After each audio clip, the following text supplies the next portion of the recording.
komentatorzy mówią, że on nie skacze, a lata, mimo że jest skoczkiem o tyczce. To rekordzista świata, to mistrz Europy, mistrz olimpijski, mistrz świata, a ma dopiero 22 lata. Fenomen skoku o tyczce. Po prostu Armand Duplantis. Welcome to Poland. Thank you for having me. Pleasure to be here. It's great privilege having you here and the opportunity to talk to you. It's always nice. And I think you have some good memories from our country, haven't you? Yeah, I think it's fair to say that I've historically jumped very well in Poland, and I broke my first world record here, and that first world record feeling is, it's one of the more special moments I think I'll ever have in my life, and so I was able to do that here in Poland, in Toruń, and so yeah, it's always a special place for me when I touch down. Yeah, the first world record. Was it special because of fact that you taken it from your idol, Renaud Lavillenie?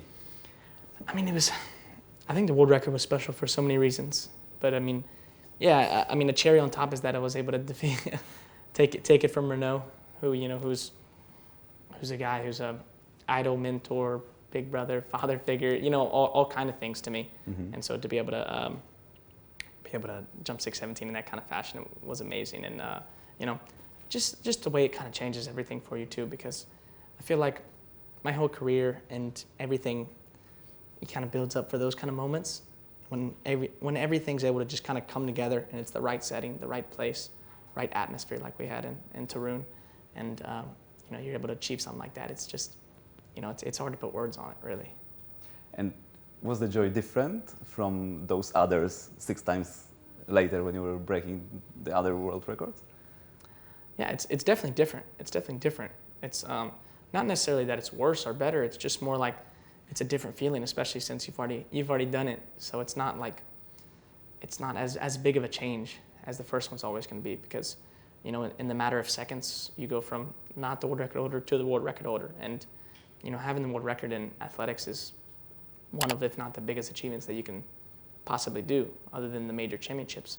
So I'm always, at this point, every time I break another world record, I already had the world record. So it's amazing and it's awesome and there's celebration. It's all cool, but it's hard to match that first world record feeling. You have it 7 already, world records, and you're world champion. You are European champion. You are Olympic champion. Mm. You are only 22. Yeah, 22. How does it feel to have everything, being that young? Could feel worse. Can you imagine? Yeah, no, but I don't know. I feel like, I feel young in the sense of like, the way I can be sometimes, and the way my body feels, and the way I can progress and everything like that.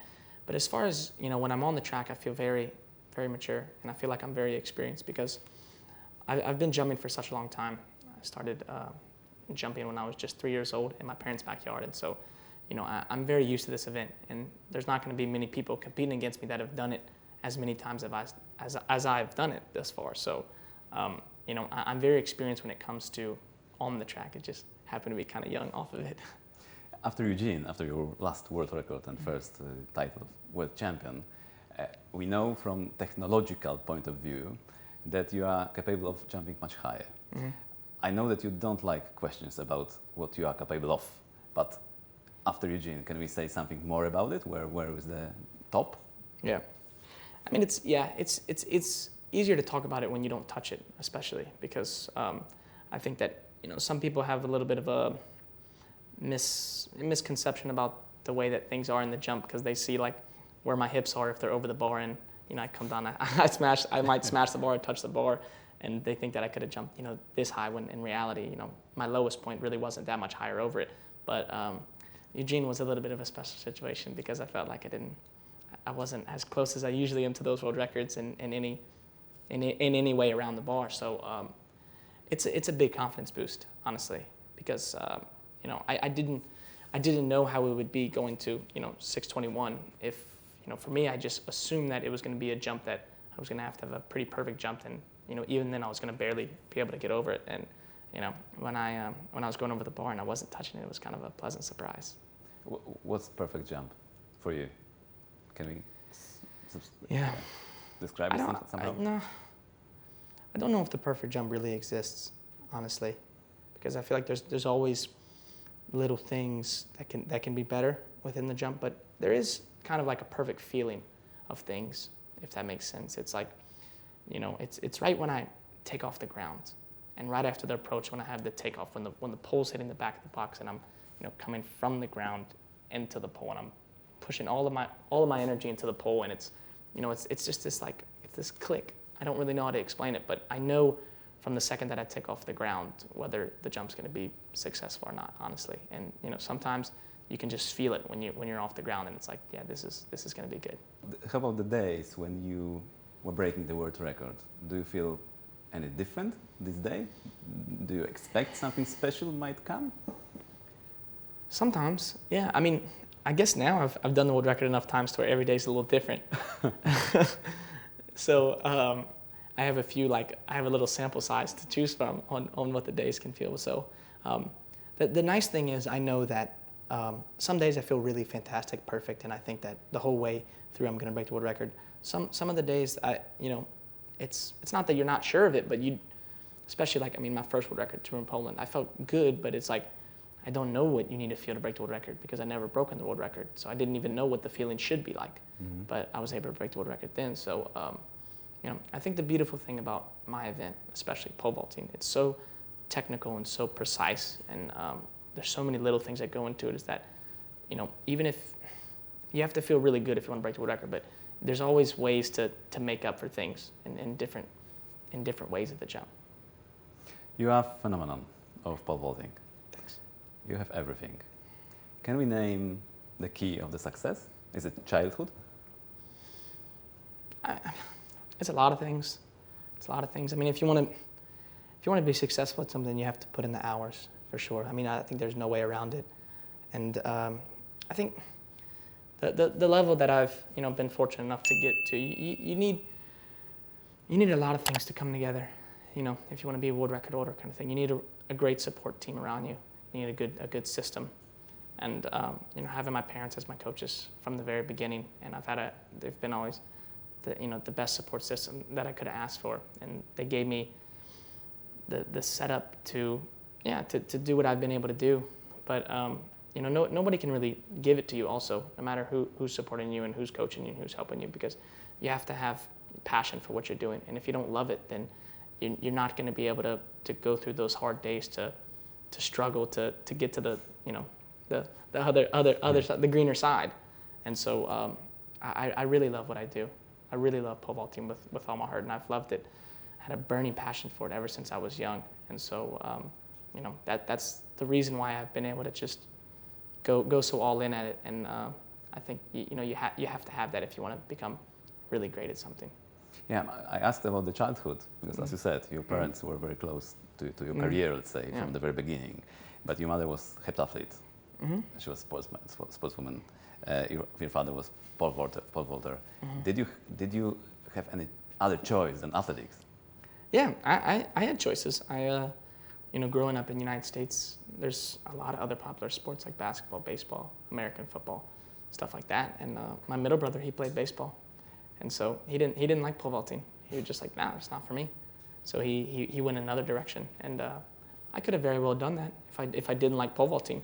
And my oldest brother, he stopped pole vaulting. You know, he went and got like a normal job, you could say. And but for me, it was never something that I was forced to do. It was always something that I just really loved. And you know, especially me and my father, we had a really good time just going out there and just pole vaulting, kind of playing the game of pole vaulting. And so, no, it was something that it was completely just on my own. It just happened to be kind of a little bit more in my face since I had the whole setup in my backyard. And I read somewhere in one of your interviews that you said that you were dreaming about the world record being 4. Is that true? Did you? When I was 4 years old? Yeah. Yeah, that sounds true. Yeah. I mean, I don't really remember that much stuff when I was 4 years old, but as far as I can remember, I always wanted to be the world record holder, Olympic champion, world champion, all these things. Because you know, when I started to fall in love with pole vaulting at such a young age, I just watched videos of, you know, those special moments. You know, like whether it was Renaud breaking the world record or Bubka breaking the world record, that Olympic champion feeling, you know, the celebration, stuff like that. I just used to watch and idolize that and just picture myself in that situation one day. And that was a huge thing for me, you know, that gave me a lot of fuel and was the reason why I would work so hard to get to this point. And so, I've visualized these kind of moments since as far as I can remember. So can we say that you were, from the very beginning, you were very professional? No. No? Not at all. I don't think that's safe to say. I think I jumped very professional, and I was very good at it from the beginning. I had it came naturally to me, for sure. But professional in that sense, no, not in the sense of my training and my schedule and everything was not very professional. I jumped whenever I wanted to jump. It happened to be a lot, and I love to jump. But you know, if I went out there and I just wanted to mess around and jump left-handed, I wanted to jump like this and try to imitate this person and do whatever I wanted to do, that's what I would do. And my father and my mother, they would let me do that. They would let me have fun with the event.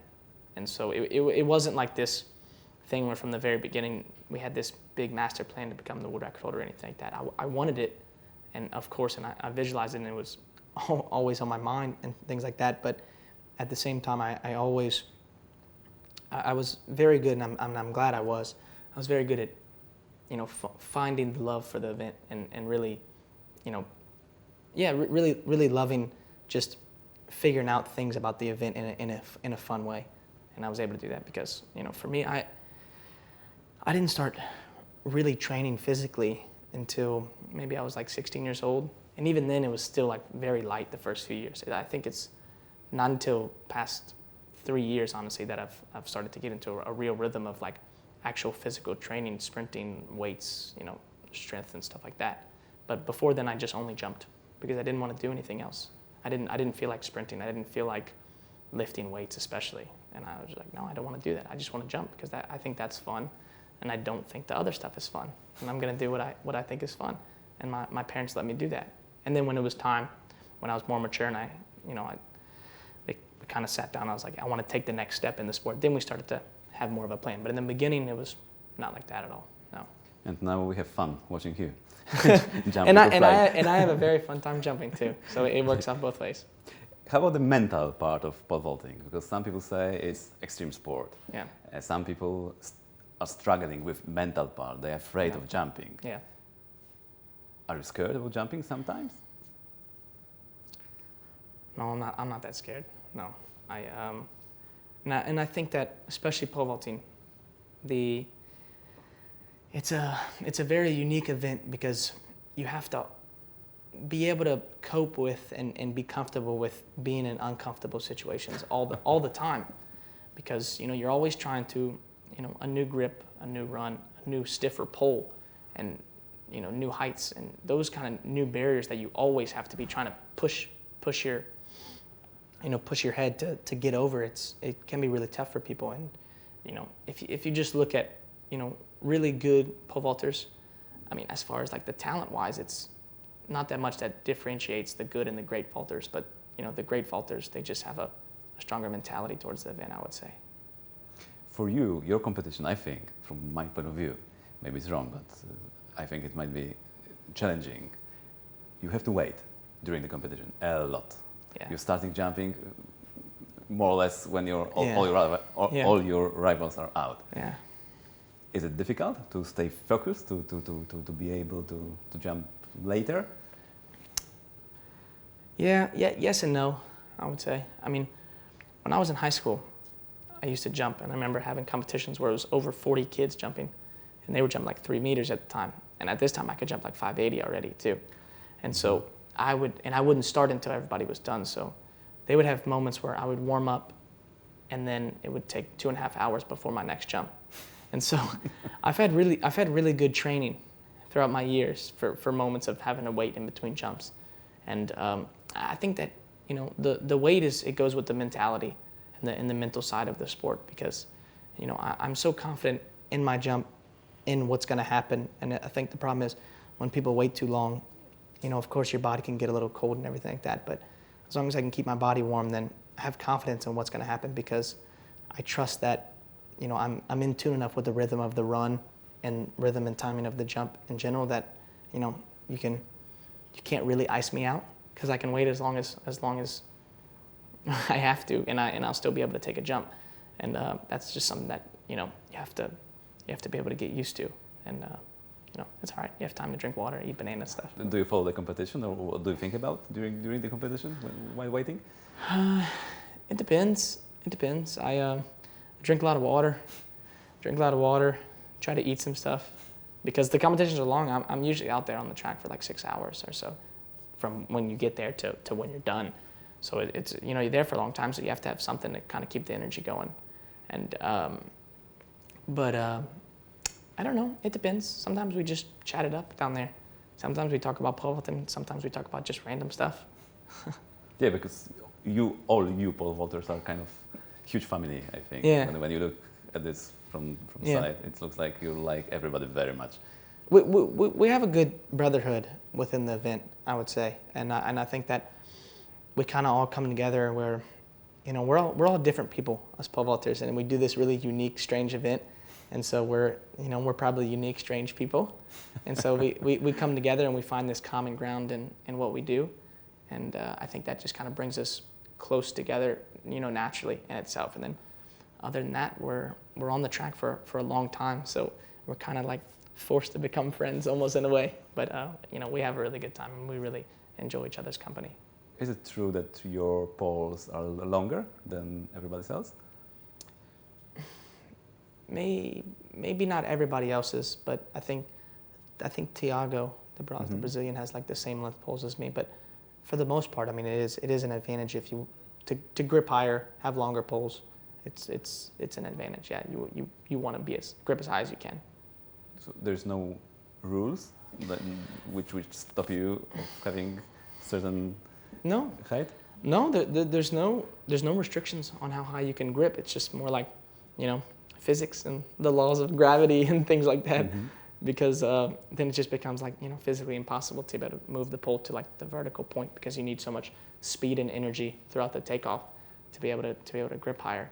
And so, the goal is for everybody, for the most part, is to try to grip as high as you can. And also you need a very stiff pole because you want a nice recoil, kind of like a catapult effect. And so, the stiffer the pole compared to your body weight, then that also helps tremendous a lot. Where do you have room for improvement? Do you have some, or are you just perfect and that's it? No. No, I'm not perfect, and I don't think that there's really such thing as like perfect in sports, and especially not in pole vaulting, because it's such a technical and specific event. So there's always little things that you can do to add those little centimeters. But I think I've only been running from 20 steps, my approach, for a few years, and I'm starting to get really used to it and get a really nice, consistent rhythm on the runway. But I think there's always room to improve there, and I think just the physical side of pole vaulting is something that I'm getting better at every year. I'm just getting stronger. I'm getting faster, and I think that will allow me to grip higher, longer poles, hopefully stiffer poles that'll be able to shoot me up there in the air higher. And so I think that technically there's always little things, but I have a pretty good base right now. But I think it's the physical side that'll probably take me to that even next level. Okay, so we're waiting for stiffer poles. Yeah, I hope so. I mean, it's always the goal. It's always the goal, because the stiffer the pole, the more recoil and effect you're going to get out of it. I'd like to go back to the mental part of the sport. I've heard that you had some problems with Tokyo Olympics. You were kind of afraid of it. Is that true? And if it's true, why was it? No, I don't think afraid of the Olympics is the right word. I think it was more like, it was just a lot of pressure and it's a lot of stress on yourself, because it's such a big event, especially since it happens so, it's so little frequency. It's every 4 years, and so you don't have that many chances at the Olympics, and so you never know when it's going to be your last, or how many chances you have to be in good shape. And so I think that stress is just, it was a different level that I've never experienced before.